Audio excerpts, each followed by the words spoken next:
Friends friends आज मैं बात करूंगा कि करेंट अफेयर और स्टैटिक जीके के बारे में। करेंट अफेयर और स्टैटिक जीके इतना महत्वपूर्ण है कि आप किसी भी कॉम्पिटिटिव एग्जाम में बैठ जाइए, इसके बिना आपका एग्जाम क्रैक नहीं होगा।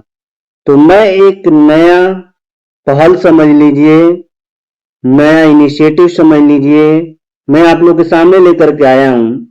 इसमें मैं करेंट अफेयर जो हाल ही में चर्चे में है, इसी तरीके से मैं पूरा करेंट अफेयर भी कराऊंगा और साथ साथ स्टैटिक जीके का भी क्वेश्चन रखा गया है। यानी कि इसमें दोनों आप लोगों को फायदा होगा, स्टैटिक जीके भी तैयार होगा और करेंट अफेयर भी होगा।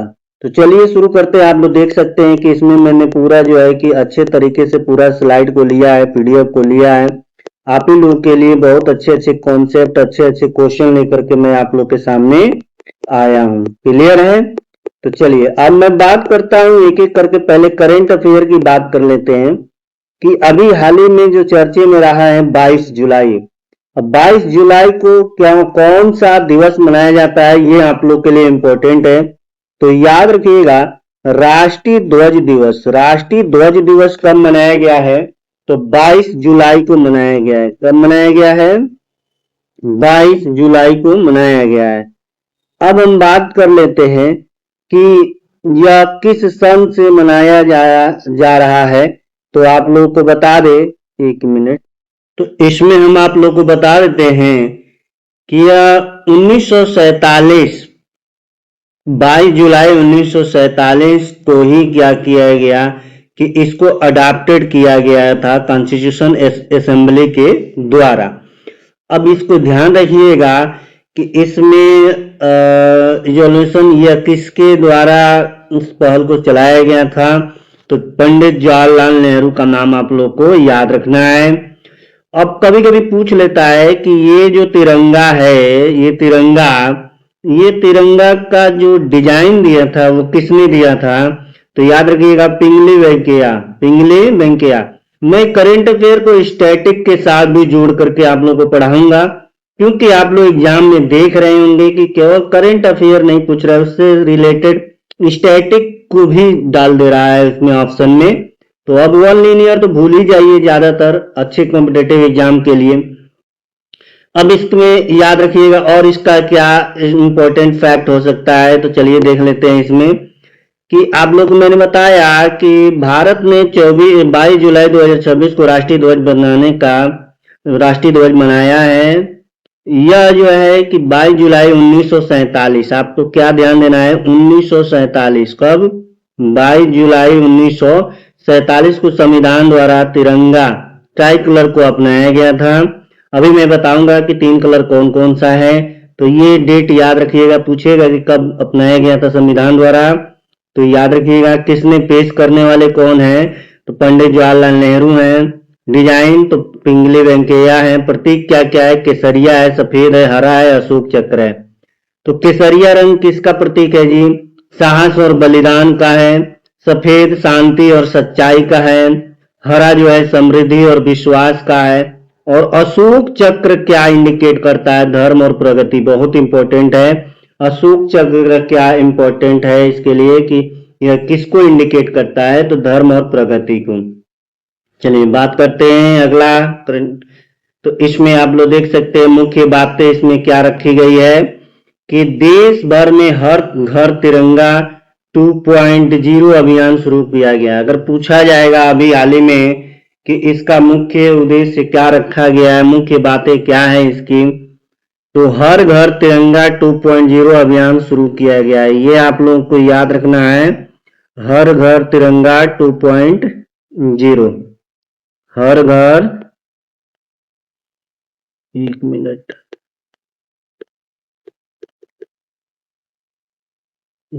पिन का नहीं चल रहा है जी, एक मिनट रुक जाइएगा।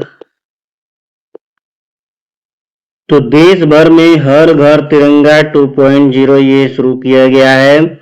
ध्वजारोहण, सांस्कृतिक कार्यक्रम और ध्वज के इतिहास पर प्रदर्शनी, रक्षा सम्मान, तिरंगे के सम्मान में सशस्त्र बलों की परेड को भी इसमें शामिल किया गया है। तो चलिए अब आगे बढ़ते हैं। अगला अगला देखिए बहुत इंपॉर्टेंट है, बहुत ही इंपॉर्टेंट है कि नीति आयोग के सीईओ बदल चुके हैं। ये हाल ही का न्यूज है। अभी से आप लोग करंट अफेयर का अगर ध्यान देंगे तो आप लोगों को लास्ट में बोझ नहीं पड़ेगा। एक बस 10-10 5-5 स्लाइड जो है डेली देखा करिए, इससे आपको क्या होगा कि आप डेली अपडेट रहेंगे और लास्ट में करंट अफेयर पढ़ने में ज्यादा दिक्कत नहीं होगी। तो चलिए शुरू करते हैं। अनुराग जैन नीति आयोग के सीईओ नियुक्त किए गए। अनुराग जैन क्या है? नीति आयोग के सीईओ नियुक्त किए गए। तो इनका नाम ही इंपॉर्टेंट है, अनुराग जैन। कौन है? अनुराग जैन नीति आयोग के सीईओ नियुक्त किए गए हैं। क्लियर है? आपको ये याद रखना है कि नीति आयोग के वर्तमान सीईओ कौन है? अनुराग जैन है। ठीक है। अब नीति आयोग के बारे में मैं बता दूं, यह 1 जनवरी 2015 तो इसका गठन किया गया था। 1 जनवरी 2015 को गठन किया गया था। और ये किसके आयोग पे आया था? तो ये योजना आयोग पे आया था। इसको हटा करके जो है नीति आयोग लाया गया था। योजना आयोग का गठन पूछता है तो 15 मार्च कितना हो जाएगा जी? 15 मार्च 1950 को जो है कि योजना आयोग का गठन किया गया था। क्लियर है? अब इससे रिलेटेड कुछ महत्वपूर्ण फैक्ट भी और जान लेते हैं हम लोग कि जो हमारे लिए काफी महत्वपूर्ण रहेगा। इसमें देखिए ये तो कि केंद्र सरकार मध्य प्रदेश कैडर के ये आईएएस अधिकारी हैं 1989 बैच के। ये उतना इंपॉर्टेंट नहीं है, लेकिन ये याद रखिएगा इनका नाम क्या है और ये सीईओ किस आयोग के बने हैं, ये बहुत इंपॉर्टेंट है। इसके अलावा याद रखिएगा नीति आयोग के वर्तमान उपाध्यक्ष याद रखिएगा, उपाध्यक्ष हैं अशोक कुमार लाहिड़ी। अशोक कुमार लाहिड़ी जो है इसके उपाध्यक्ष हैं।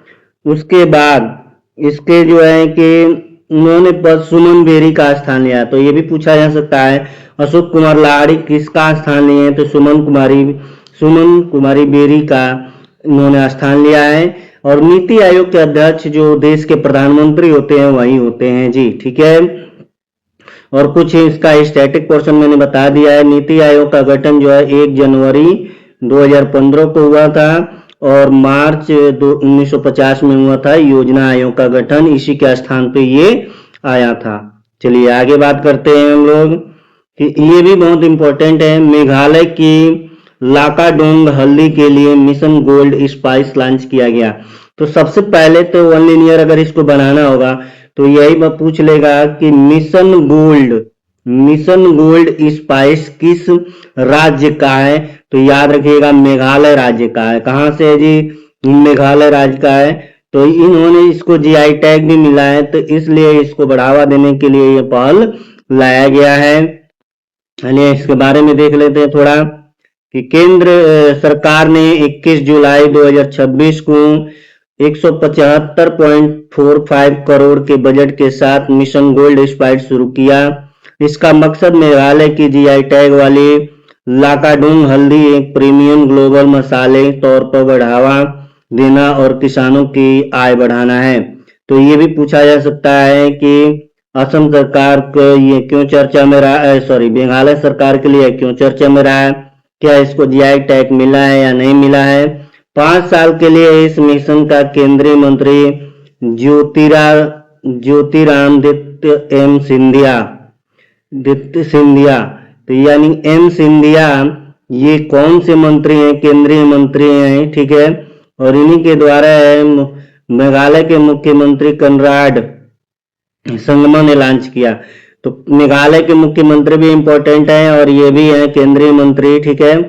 तो ये याद रखिएगा कि मेघालय के मुख्यमंत्री कौन हो गए हैं, कौन है? कनराड संगमा है, उन्होंने ही लॉन्च किया। लक्ष्य क्या रखा है? हल्दी की पूरी वैल्यू चेन को मजबूत करना, यानी हल्दी के प्रोडक्शन को बढ़ावा देना। इन्होंने क्या रखा है जी? हल्दी के प्रोडक्शन को बढ़ावा करना, मजबूत करना। खेती, प्रोसेसिंग, ब्रांडिंग, एक्सपोर्ट, यही सब है इसमें। इसका लक्ष्य ये इंपॉर्टेंट है इस लाइन के लिए कि 2030 तक किसानों की आय 30 से 40 रुपया प्रति किलोग्राम से बढ़ाकर 80 रुपया प्रति किलोग्राम करना है। यानी कि जो हल्दी अब बिकेगी वो अभी तक जो है कि 30-40 रुपया जो है कि बिक रहा है, तो उसको बढ़ा करके वो 80 यानी कि सीधे दुगुना की तरफ लक्ष्य रखा गया है। कब तक? 2030 तक। ये भी याद रखिएगा। खेती के दायरे को 25,000 हेक्टेयर से बढ़ाकर 2500 हेक्टेयर से बढ़ाकर 7,500 हेक्टेयर कर दिया गया है। इसमें खेती के दायरे को भी बढ़ाया गया है, तो काफी अच्छा पहल है। ठीक है, चलिए आगे बढ़ते हैं। ये याद रखिएगा कौन सी राज्य थी। अब भारत का कपास उद्योग के बारे में भी याद रखिए। कॉटन इंडस्ट्री, सबसे ज्यादा कपास कहाँ देखने को मिलता है? तो पहले तो गुजरात था, अभी भी देख लेते हैं, महाराष्ट्र गुजरात है ना। तो अब हम बात कर लेते हैं यहाँ पे कि कौन होंगे यहाँ पे। तो याद रखिएगा, ये इंडिया कॉटन इंडस्ट्री के बारे में हम लोगों को ध्यान देना है। तो इसमें ग्लोबल रैंकिंग में फर्स्ट कवरेज आ गया है। किसमें? हेक्टेयर के मामले में।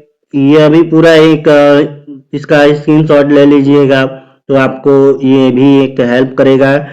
तो चलिए यहाँ पे हम बात कर लेते हैं अगला स्लाइड में कि इन्होंने क्या क्या हमारे लिए रखा है। तो ये याद रखिएगा, यहाँ पे खेती के रकबे लाख हेक्टेयर में पहला स्थान है, यानी कि हेक्टेयर क्षेत्र में पहला स्थान पे रखा गया है इसको।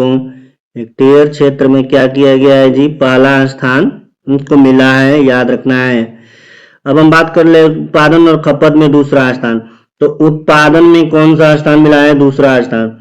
वैश्विक फाइबर उत्पादन में 19% का योगदान है। फाइबर के रूप में 19% का योगदान है।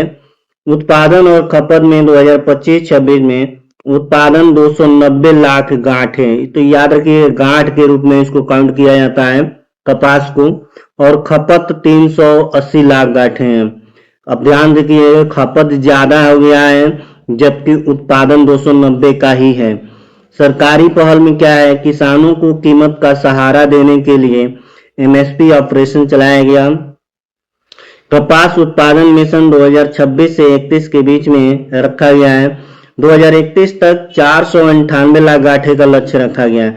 तो ये भी पूछा जा सकता है कि कपास उत्पादन में जो है 498 लाख गांठों का उत्पादन करने के लिए किस वर्ष तक लक्ष्य रखा गया है? तो 2031 तक। ये कृषि से रिलेटेड महत्वपूर्ण डाटा है।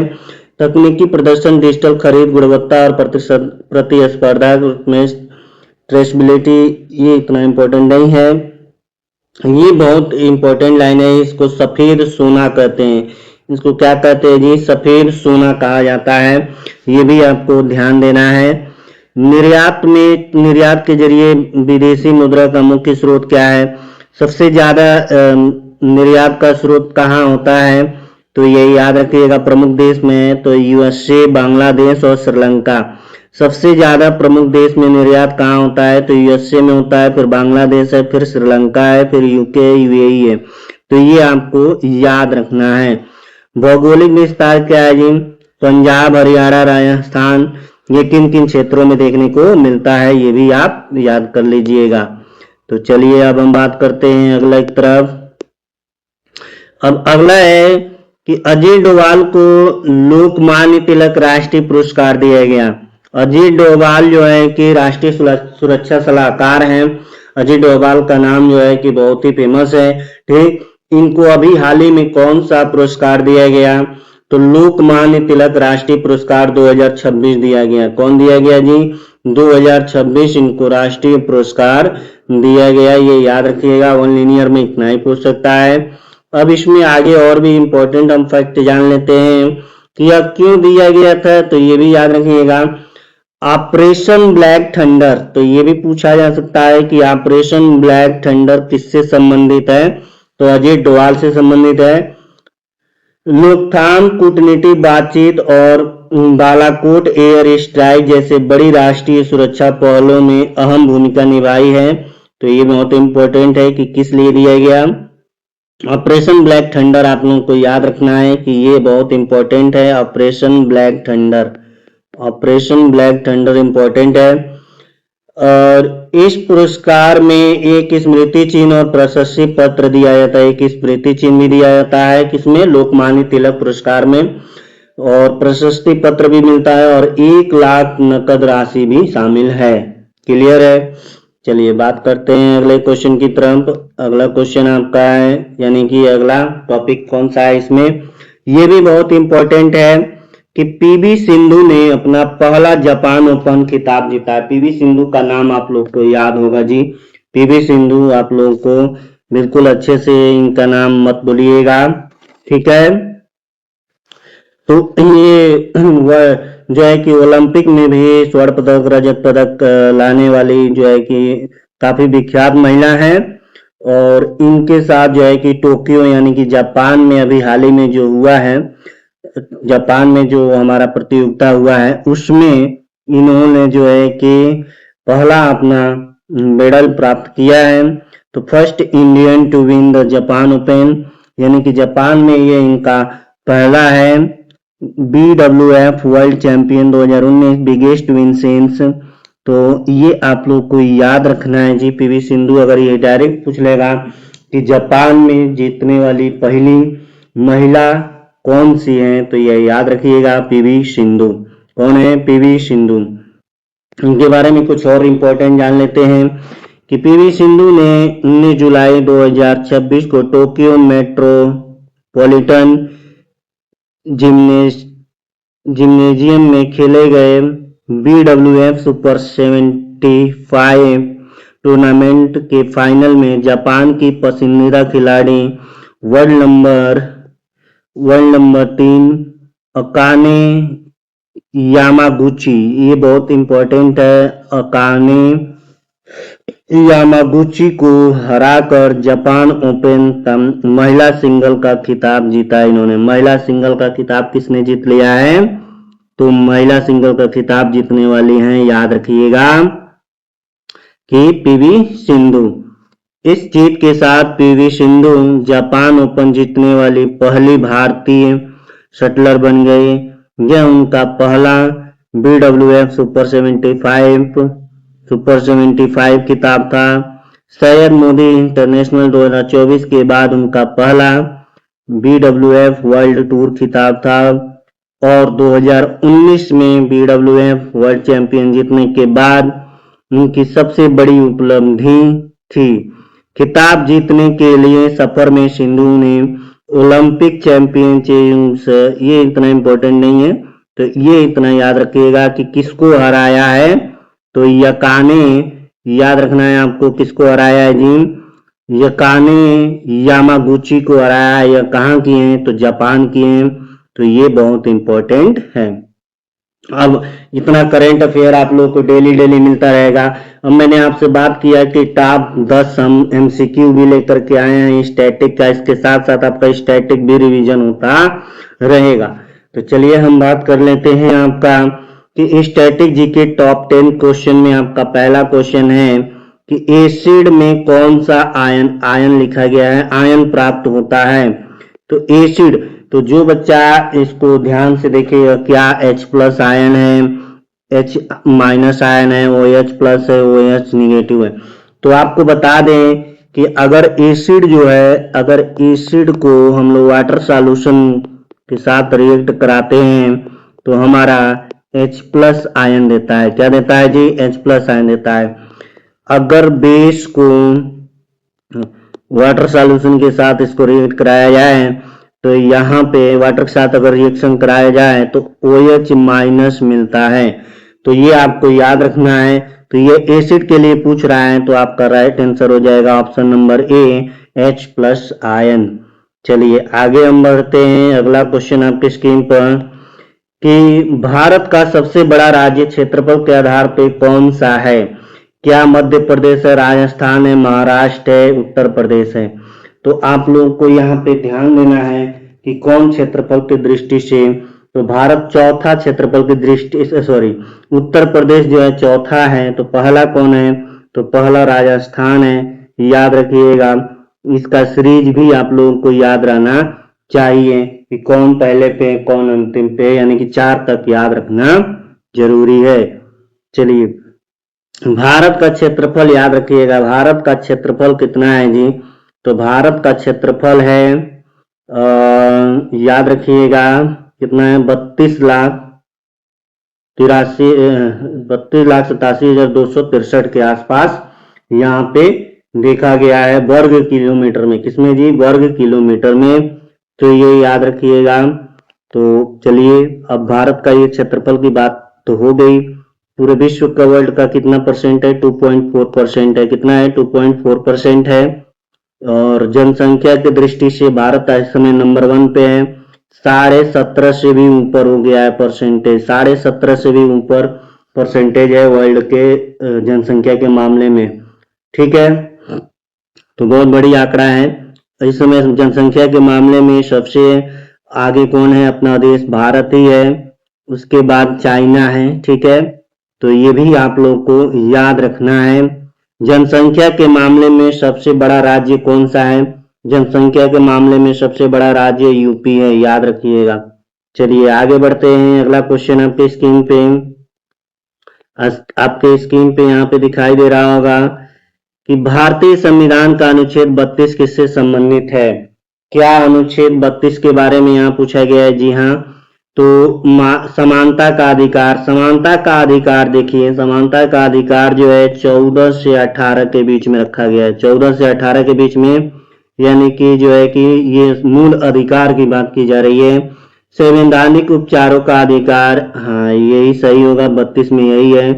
शिक्षा का अधिकार जो है कि ये इसमें नहीं रखा गया है। शिक्षा का अधिकार इसमें ये तो आपका हमको लग रहा है ये जो शिक्षा का अधिकार है या 20 में देखने को मिल जाता है। 20A में भी जो है कि अच्छे से पूरा देखने को मिला है। ठीक है, अभिव्यक्ति की स्वतंत्रता, ये तो स्वतंत्रता का जो है कि यानी अनुच्छेद आर्टिकल 19 में F तक है, यानी कि 6, यानी कि यहाँ पे 6 दिखा, सब आर्टिकल है, उसी में से ये है अभिव्यक्ति की स्वतंत्रता। तो ये अनुच्छेद 32 किससे संबंधित है? आपको याद रखना है।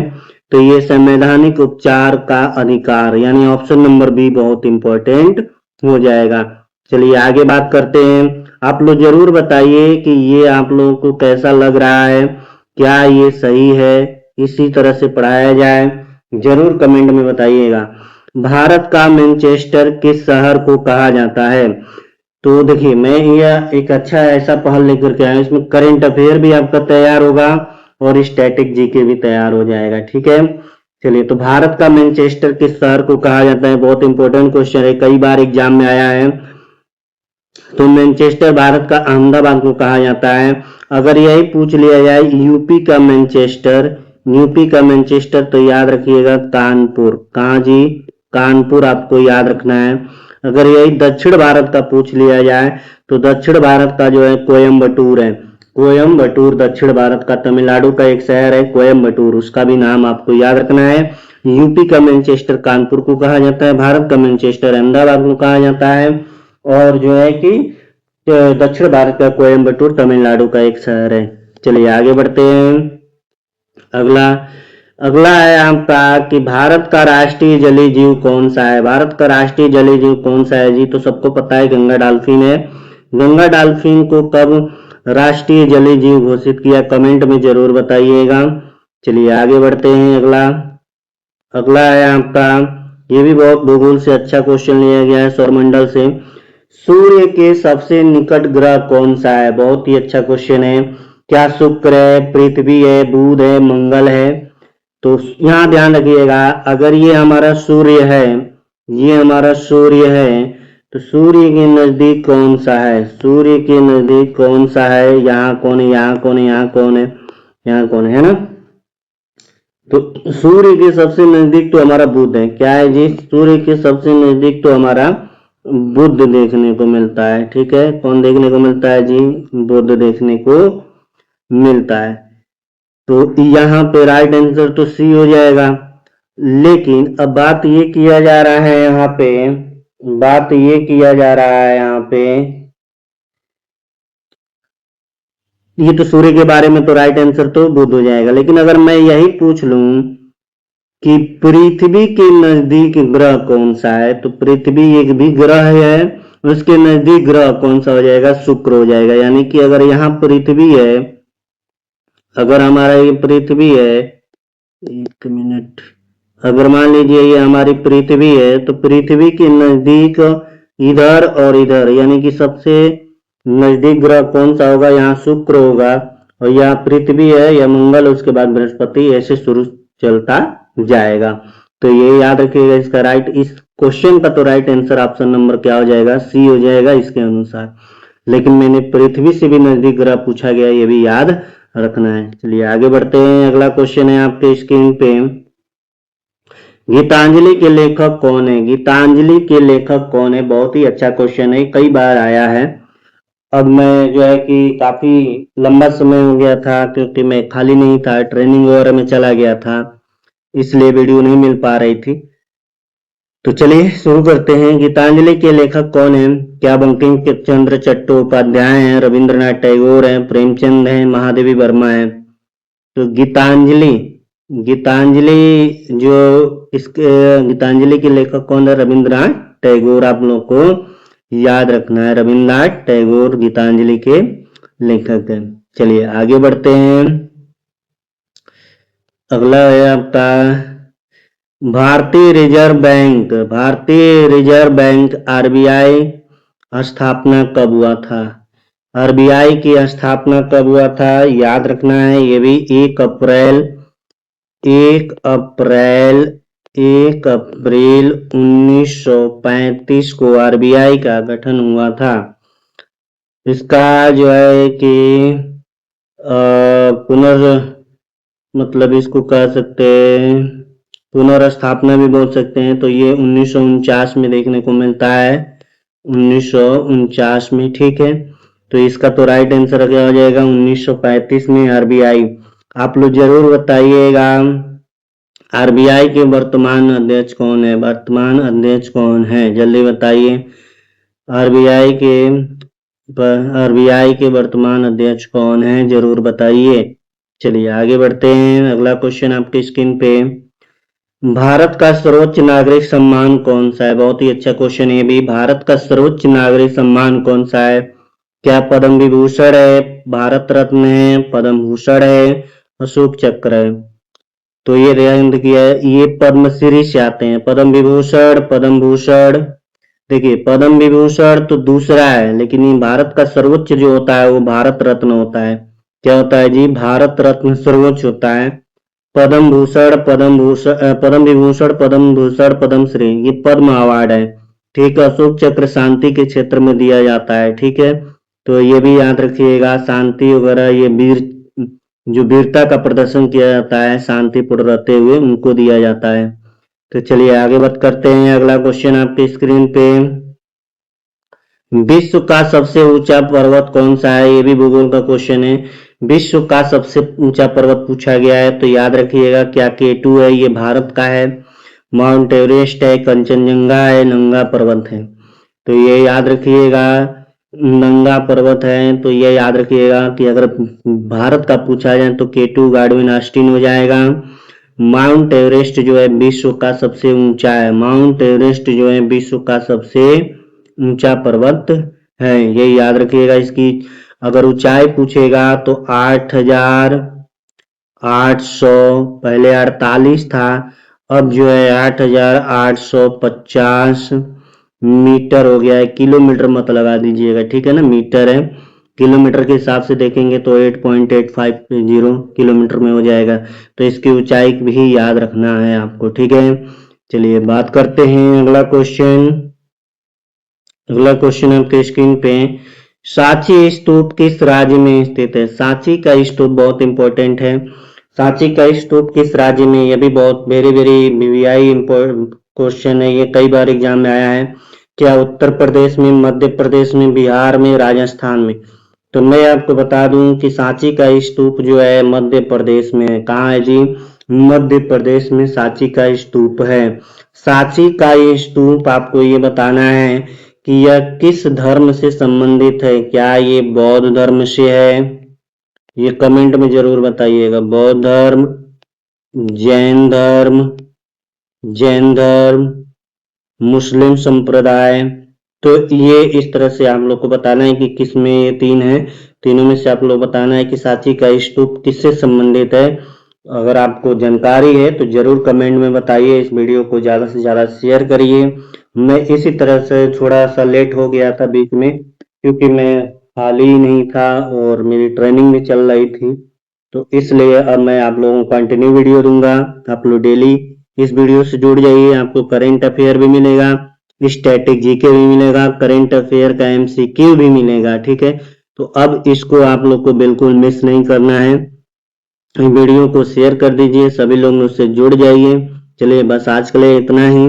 जय हिंद।